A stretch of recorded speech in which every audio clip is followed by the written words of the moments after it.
Réunissez le peuple, tenez une assemblée sainte, rassemblez les anciens, réunissez petits enfants et nourrissons. Et voilà, nous sommes rassemblés, des plus petits jusqu'aux plus âgés, ici, rassemblés pour répondre à l'appel de quelqu'un. Entrer dans le carême, c'est répondre à l'appel de quelqu'un, répondre à l'appel de Dieu. Maintenant, oracle du Seigneur, revenez à moi de tout votre cœur, dans le jeûne, les larmes et le deuil. Déchirez vos cœurs et non pas vos vêtements, et revenez au Seigneur votre Dieu, car il est tendre et miséricordieux, lent à la colère et plein d'amour, renonçant au châtiment. Si nous sommes ici, ce n'est pas pour devenir des justes, comme il est dit dans l'Évangile. Vous avez entendu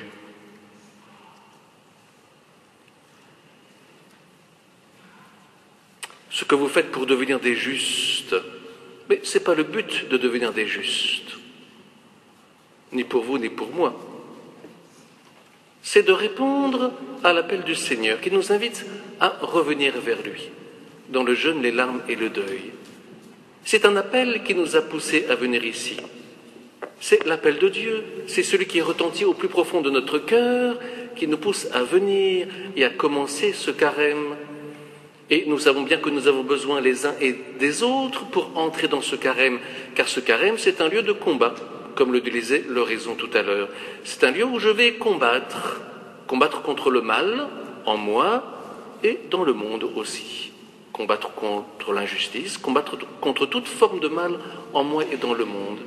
Et donc c'est vrai que c'est un combat. Mais c'est un combat que nous ne menons pas seuls, c'est un combat que nous menons avec le Christ. Nous reconnaissons que nous sommes pécheurs. Le pape disait ceci, le pape François, quand il a été interviewé. Comment vous définiriez-vous, disait celui qui l'interviewait. Il a réfléchi quelques secondes, il a dit, je suis pécheur. Je suis pécheur. C'est-à-dire quelqu'un qui est toujours appelé par le Christ, mais qui manque quelque part à cet appel. Et une vie chrétienne, c'est pas être une vie de juste, c'est répondre à l'appel de quelqu'un qui m'invite à prendre un chemin. Une vie chrétienne, c'est aller dans un dynamisme, dans un élan vers la vie plus forte que la mort, plus forte que le mal, plus forte que mon péché, plus forte que mes blessures. C'est cela, être chrétien, c'est aller. Tout à l'heure, en faisant brûler les rameaux secs de l'an passé, l'une de vous disait, allez, au feu 2015, au feu 2015, oui, au feu le passé pour aller vers l'avant. Ainsi, la vie chrétienne, c'est cela, c'est aller vers l'avant. Parce que quelqu'un nous appelle à le suivre. Viens, dit Jésus, et suis-moi. Nous reconnaissons bien qu'il y a une partie de vie en nous, que cette vie nous a fait le suivre, et en même temps, nous reconnaissons qu'il y a une part de péché en nous, de mort, des endroits qui ne sont pas vivants, des endroits que nous gardons pour nous-mêmes. Nous préférons tout garder, préférons notre petit chemin facile que de sortir et de grandir. Et Dieu nous invite à sortir et à grandir.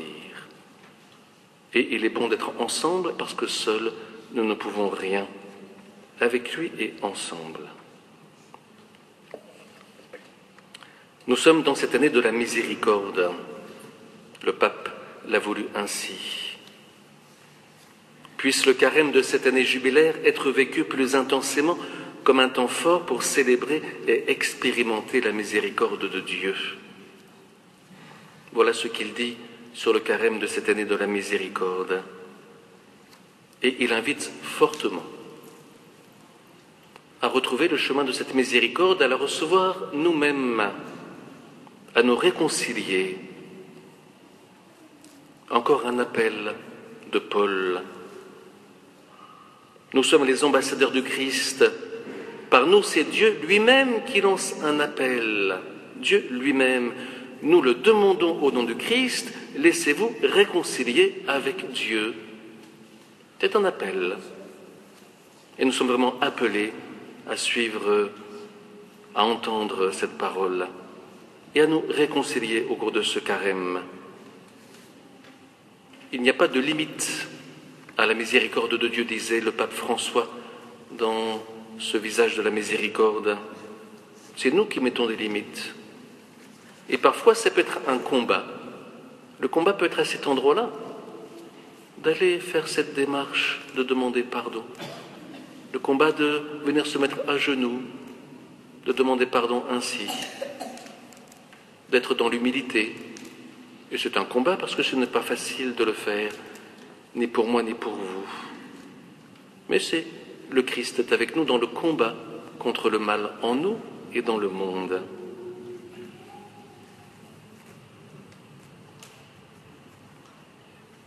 Il invite les confesseurs à être, bien sûr, signe de cette miséricorde. Il y a une demi-heure, une personne était venue à la permanence de confession, qui était à Ferrières, et elle a trouvé porte close puisque la messe était ici, et donc elle a été envoyée à la maison Saint-François et je m'y trouvais. Et donc j'ai confessé cette personne. Vous connaissez cette expression dans le chapitre 15 de Saint Luc. Il y a plus de joie au ciel pour un pécheur qui se convertit que pour 99 justes qui n'ont pas besoin de conversion.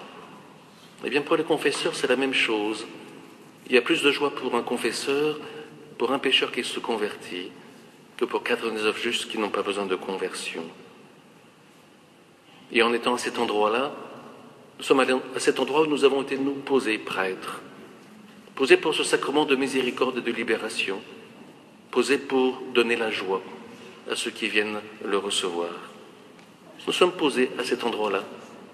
Et c'est étonnant, mais c'est une vraie joie pour nous de donner ce sacrement, d'ouvrir un chemin, de libérer ainsi. Alors, comme le dit saint Paul, ne laissez pas sans effet la grâce reçue de Dieu. Ne la laissez pas sans effet. Accueillez-la dans le sacrement de réconciliation.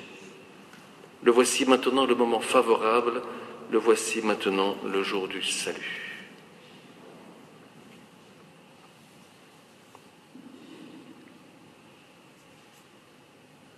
Le but n'est donc pas de devenir des justes, mais de suivre quelqu'un. Ici, Jésus nous rappelle les trois moyens traditionnels qu'on le retrouve dans beaucoup de religions, l'aumône, la prière et le jeûne. Mais il leur donne un sens plus spirituel ici. Non pas de le faire de manière visible, ni l'aumône, ni le jeûne, ni la prière. Il nous invite à le vivre de manière intérieure, à ne pas prendre exemple sur d'autres religions, mais à le vivre de manière intérieure, vraiment. Cette aumône, cette prière et ce jeûne. Alors l'aumône, c'est bien sûr par rapport aux autres. La prière, c'est évidemment dans la relation à Dieu. Et le jeûne, c'est dans la relation à nous-mêmes aussi. Même si les trois sont liés, lorsque je prie aussi pour les autres. Et lorsque je prie, je me fais aussi du bien. Lorsque je fais l'aumône, je prie aussi pour ceux pour qui je fais l'aumône. Et je gagne moi-même, je me prive d'autre chose si je fais l'aumône. Et lorsque je jeûne, ce n'est pas sans rapport avec ce qui se passe dans le monde. J'ai conscience que, ici, dans notre Occident, j'ai largement plus que ce qu'il faut pour vivre. Largement plus. Hier, je suis allé acheter des chaussures de jogging. Les anciennes étaient perdues, voilà, étaient finies. Donc il fallait bien que j'aille acheter des chaussures de jogging. Je suis allé dans un magasin que je ne dirai pas, spécialiste de sport, et quand j'ai vu la quantité de modèles qui étaient disponibles, j'ai dit pouf, c'est invraisemblable tout ce qui est disponible, invraisemblable. Voilà. Nous avons cette abondance-là que ne connaissent pas quantité de millions d'hommes dans le monde. C'est invraisemblable ce qu'il y a, invraisemblable. Je n'ai pas acheté le modèle le moins cher, mais presque. 20 € la paire de jogging, c'était suffisant, entre guillemets. Voilà, ça suffisait. Voilà, mais il y a cette abondance. Si vous n'êtes jamais allé en Afrique, par exemple, vous ne savez pas ce que c'est l'abondance que nous avons ici. J'ai passé un mois au Bénin avec les jeunes de Salon de Provence, je l'ai peut-être raconté. Un mois pendant lequel, à chaque repas, je terminais le repas avec la faim. Avec la faim à chaque repas. Et je ne pouvais rien acheter à l'extérieur. Et c'est vrai que cette expérience en Afrique m'a fait saisir combien il était important de rendre grâce à Dieu pour la nourriture que nous mangeons chaque jour. Et que c'est un cadeau finalement. Un cadeau que tout le monde n'a pas en abondance comme nous. Au moins remercier pour ce cadeau que nous avons et que tout le monde n'a pas. Et donc le carême, c'est ça qui est difficile, c'est aller volontairement au désert, 40 jours, carême comme 40, aller volontairement au désert alors que nous n'y sommes pas. Alors que nous avons une surabondance, c'est aller volontairement au désert ainsi. C'est d'autant plus difficile. Pour certains, je le dis en passant, qui ont des soucis de santé, qui vivent un deuil, oula, le carême est presque donné d'une certaine manière parce que c'est difficile. Mais pour nous, nous sommes invités à aller volontiers, volontairement, au désert. Alors, comme je le dis aux jeunes, aux lycéens, collégiens que je peux rencontrer, le carême, c'est donc dire oui, c'est suivre quelqu'un. C'est pas se priver, c'est pas ça. C'est dire oui. Si je dis oui à Dieu, de quelle manière je veux dire oui à Dieu d'une manière plus prononcée pour retrouver l'essentiel? Ça peut être, on peut imaginer, aller à la messe le dimanche, ça peut être prier tous les jours, ça peut être lire l'évangile, ça peut être lire le chapelet, ça peut être... Vous avez 36 000 manières d'être plus à Dieu. Chacun sait au fond de lui-même là où Dieu l'appelle et comment il va dire oui à Dieu pendant ce carême. Et donc s'il dit oui à Dieu, évidemment, il dira non à autre chose. Si vous prenez un temps de prière, eh bien évidemment, ce temps que vous avez pris pour la prière, vous l'avez pris sur autre chose. Donc vous dites non à autre chose. Mais c'est le oui qui est premier. C'est le oui. C'est pas le non, c'est le oui. Voilà pour la prière. Pour l'aumône, être plus aux autres, ça peut être très variable. Ça peut être pour les petits, jouer avec quelqu'un avec qui on n'a pas envie de jouer. Quelqu'un qui vient dans la cour et qui dit « Est-ce que je peux jouer avec toi ?» Quelqu'un qui peut voir qu'ils sont pas drôles des fois. Ben, ça peut être dire oui à ça, et c'est pas facile. Par exemple, ça peut être aller aider quelqu'un qui a besoin d'aide. Ça peut être aller visiter une personne âgée qui est à côté de chez moi. Ça peut... Voilà. La charité est inventive, comme disait le père Marc Zamit. Là où vous vous sentez appelé au fond de vous-même, là où le Christ vous appelle, quel oui vous dites. Et donc quel non. Parce que si vous allez visiter une personne âgée, eh bien vous prenez sur votre temps, bien sûr. Vous prenez sur, si c'est pas plaisant, eh bien vous prenez sur, ben voilà, ça vous plaît pas, parce qu'elle est pas drôle, la personne âgée à côté, c'est pas plaisant, eh bien vous prenez sur vous, voilà, sur votre plaisir, par exemple, voilà. Donc vous dites non à votre plaisir pendant un petit moment. Quel oui, quel non. D'abord le oui. Le jeûne, bien sûr de nourriture, voilà. Vous le savez, je l'ai déjà dit, pendant le carême, pas d'alcool fort pour moi. Voilà. Pour me dire que c'est un luxe que beaucoup n'ont pas dans ce monde. Voilà. Et puis que je peux m'en passer aussi, et c'est rassurant. Voilà. C'est un petit exemple. Là, mais chacun va trouver quelque chose par rapport à ça. Chacun. Et puis le jeûne, ça peut être jeûner d'ordinateur, de téléphone portable en partie, ça peut être jeûner de... Voilà, on peut prendre beaucoup de temps sur l'ordinateur par exemple. Bon, pourquoi pas, mais quelles sont les conséquences vis-à-vis des autres, vis-à-vis de soi, etc. Il y a un prêtre que vous connaissez qui a pris une décision radicale en début d'année. qui n'est plus ici, qui a dit « Je ne réponds plus au téléphone portable dans la rue », pour être là où il était. Alors que jusqu'à présent, c'était toujours la réponse immédiate. Voilà. Mais comme il a eu quelques soucis de santé, il a été amené à faire ça. Voilà, c'est des choses concrètes. Et je me rappelle, les collégiens lycéens l'an passé, arrivant au bout du carême, ils avaient pris des décisions fermes, certains, sur l'ordinateur ou sur le portable.